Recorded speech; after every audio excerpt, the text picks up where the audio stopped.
ಅದು ಮಧ್ಯರಾತ್ರಿಯ ಸಮಯ. ನಂದಿನಿ ಲೇಔಟ್ 3ನೇ ಬ್ಲಾಕ್ನ ಜನರೆಲ್ಲ ನಿದ್ದೆಯಲ್ಲಿದ್ರು. ಆದರೆ ಅದೊಂದು ಜಾಗದಲ್ಲಿ ಇದ್ದಕ್ಕಿದ್ದಂತೆ ಬೆಂಕಿ ಧಗಧಗಿಸಿತ್ತು. ಪಿಜಿಯಲ್ಲಿದ್ದ 30ಕ್ಕೂ ಹೆಚ್ಚು ಹೆಣ್ಣು ಮಕ್ಕಳು ಚೀರಾಡ್ತಿದ್ರು. ನೋಡ್ತಿದ್ದಂತೆ ಗೋಡೌನೊಂದು ಸುಟ್ಟು ಕರಕಲಾದ್ರೆ ಅಕ್ಕಪಕ್ಕದಲ್ಲಿದ್ದ ಮನೆಯೂ ಸುಟ್ಟು ಹೋಗಿದೆ.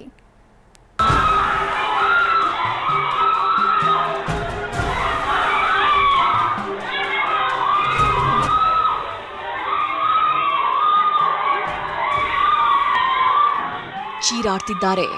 ಕಾಪಾಡಿ ಕಾಪಾಡಿ ಅಂತ ಕೂಗಾಡ್ತಾ ಇದ್ದಾರೆ. ಎದ್ನೋ ಬಿದ್ನೋ ಅಂತ ಜಿಗಿದು ಹೊರಬರ್ತಾ ಇದ್ದಾರೆ.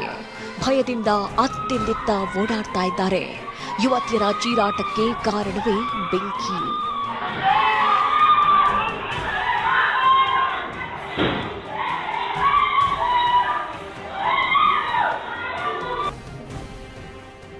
ಅಗ್ನಿ ಅವಘಡಕ್ಕೆ ಹೊತ್ತಿ ಉರಿದ ಎಲ್ಇಡಿ ಗೋಡೌನ್.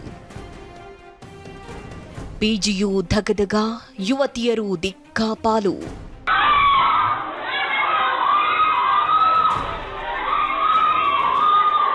ಈ ಸಿಸಿಟಿವಿ ದೃಶ್ಯವನ್ನೊಮ್ಮೆ ನೋಡಿ. ಯುವತಿಯರು ಚೀರಾಡಿ ಕೂಗಾಡಿ ಹೊರಬರ್ತಿದ್ದಾರೆ. ಗೇಟ್ ಹಾರಿ ಕೆಳಗೆ ಬಿದ್ದು ಕೆಲವರು ಒದ್ದಾಡ್ತಾ ಇದ್ದಾರೆ. ಭಾನುವಾರ ಮಧ್ಯರಾತ್ರಿ 12 ಗಂಟೆ ಸುಮಾರಿಗೆ ನಂದಿನಿ ಲೇಔಟ್ 3ನೇ ಬ್ಲಾಕ್ನಲ್ಲಿದ್ದ ಮಧು ಅನ್ನೋರ ಬ್ಲೂ ಲೀಫ್ ಎಲ್ಇಡಿ ಸ್ಕ್ರೀನ್ ಗೋಡೌನ್ಗೆ ಬೆಂಕಿ ಬಿದ್ದಿದೆ. ಇಡೀ ಗೋಡೌನ್ ಸಂಪೂರ್ಣ ಸುಟ್ಟು ಕರಕಲಾಗಿದೆ. ಒಳಗೆ ಮಲಗಿದ್ದ ಮೂವರು ಶಟರ್ ತೆಗೆದು ಹೊರಬಂದು ಪ್ರಾಣ ಉಳಿಸಿಕೊಂಡ್ರೆ, ಹೊರಗಿದ್ದ ಬುಲೆಟ್ ಬೈಕ್ ಮತ್ತು ಬೊಲೆರೋ ಪಿಕಪ್ಗೂ ಬೆಂಕಿ ವ್ಯಾಪಿಸಿ ಸುಟ್ಟು ಹೋಗಿದೆ.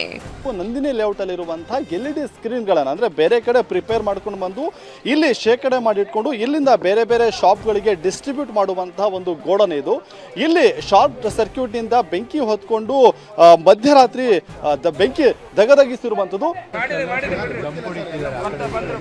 ಗೋಡೌನ್ಗೆ ಹೊತ್ತಿಕೊಂಡಿದ್ದ ಬೆಂಕಿ ತೀವ್ರತೆ ಪಕ್ಕದಲ್ಲಿದ್ದ 4 ಅಂತಸ್ತಿನ ಪಿಜಿ ಕಟ್ಟಡಕ್ಕೂ ವ್ಯಾಪಿಸಿದೆ.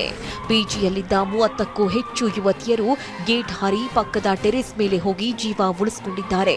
ಪಿಜಿ ಅಕ್ಕಪಕ್ಕದಲ್ಲಿದ್ದ ಸುಮಾರು 5-6 ಮನೆಗಳಿಗೂ ಹಾನಿಯಾಗಿದೆ. ಗೋಡೌನ್ಗೆ ಅನುಮತಿ ಕೊಟ್ಟಿರೋದು ಇಷ್ಟಕ್ಕೆಲ್ಲ ಕಾರಣ ಅಂತ ಪಿಜಿ ಕಟ್ಟಡ ಮಾಲೀಕರು ಆರೋಪಿಸಿದ್ದಾರೆ. ನಾವು ಹೇಳಿದ್ರು ಎಲ್ಲ ಮುಂಚೆ ಸರ್ ಇಲ್ಲಿ ಬೇಡ, ಎಲ್ಲಿ ಫ್ಯಾಮಿಲಿಗಳು ಇರ್ತಾರಲ್ವಾ, ಇದೆಲ್ಲ ಮಾಡೋದು ಅವಶ್ಯಕತೆ ಇದೆಯಾ ಅಂತ ಹೇಳಿದ್ದು. ಆ ಓನರ್ಗೆ ಅವ್ರಿಗೆ ಹೇಳಬೇಕು ನೀವು. ನಾವು ಸುಟ್ಟೋಗಿರೋರು ನಾವು ಅನುಭವಿಸ್ತಾ ಇದ್ದೀವಿ. ಇವಾಗ ಮಕ್ಕಳೆಲ್ಲ ಇದ್ದಲ್ವಾ, ಅವ್ರಿಗೇನು ಹೆಚ್ಚು ಕಮ್ಮಿ ಆಗಿಲ್ಲ, ದೇವ್ರು ಕಾಪಾಡಿದ್ದಾನೆ. ಶಾರ್ಟ್ ಸರ್ಕ್ಯೂಟ್ನಿಂದ ಬೆಂಕಿ ಅನಾಹುತ ಸಂಭವಿಸಿರುವ ಶಂಕೆ ವ್ಯಕ್ತವಾಗಿದೆ. ಕೋಟ್ಯಾಂತರ ರೂಪಾಯಿ ನಷ್ಟವಾಗಿದೆ. ಪಿಜಿ ಮಾಲೀಕರು ಸೇರಿ ಅಕ್ಕಪಕ್ಕದ ಮನೆಯವರೆಲ್ಲ ದಿಕ್ಕೆ ತೋಚದಂತಾಗಿದ್ದಾರೆ. ರಾಜಪ್ಪಾಜಿ ನಾಯಕ್, ಟಿವಿ9 ಬೆಂಗಳೂರು.